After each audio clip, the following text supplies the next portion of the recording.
എല്ലാവരും ഇങ്ങോട്ട് നോക്കിൻ.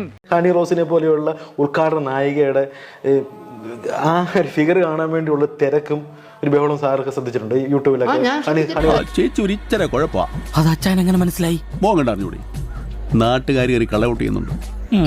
അതിന്റെ കമന്റുകളൊക്കെ താഴേക്ക് എഴുതുന്നത് കാണുമ്പോൾ ഭയങ്കര സങ്കടം തോന്നും. ഒന്നാമത് ആ കുട്ടിയും കൂടെ അത് ശ്രദ്ധിക്കണമായിരുന്നു. അല്ലെങ്കിൽ അവള് വീട്ടിൽ നിൽക്കുന്ന ഈ വച്ചുകെട്ടൊന്നും ഇല്ലാത്ത പടം പുറത്തു വിടായിരുന്നു. ഓഹോ, അപ്പൊ സൽസ്വഭാവിയാണ്. അത്രയ്ക്കൊന്നുമില്ല, ഒരു സ്വല്പം. ഈ വച്ചുകെട്ടൊന്നും ഇല്ലാത്ത വീട്ടിൽ നിന്ന് പേരയ്ക്കോ ഈ സപ്പോർട്ട് എന്തൊക്കെ പറിക്കുന്ന വിഷുവലിൽ ഒരു മെലിഞ്ഞൊരു കുറിച്ച്. ദൈവമേ, നല്ല ചക്കച്ചള പോലെ ഇരുന്ന മനുഷ്യനാ ഇപ്പഴും ചക്കച്ചള പോലെ തന്നെ, ഒരു മാറ്റമില്ല. ഉദ്ഘാടനത്തിന് വരുമ്പോൾ രണ്ടരട്ടിയായിട്ട് എല്ലായിടവും വികസിച്ചൊക്കെ ഇരിക്കുന്നു. അതിന്റെ ഒരു നീളം. എന്നിട്ട് അമ്മാവന്റെ കറുത്ത മനസ്സ് വെളുക്കുന്നില്ലല്ലോ. എന്തൊരു മനുഷ്യനാ.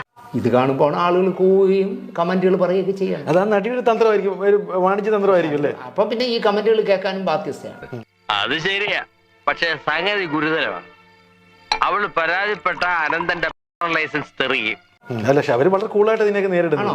വളരെ കൂളായിട്ട്. എനിക്ക് പരിചയമില്ല, പക്ഷെ ഇപ്പൊ അവരാണല്ലോ കേരളത്തിലെ ഏറ്റവും കൂടുതൽ ഉദ്ഘാടനം ചെയ്ത്. അതുകൊണ്ട് ഇപ്പൊ 4 നേരം വല്ലതും കഴിച്ചോണ്ട് കിടക്കുന്നു.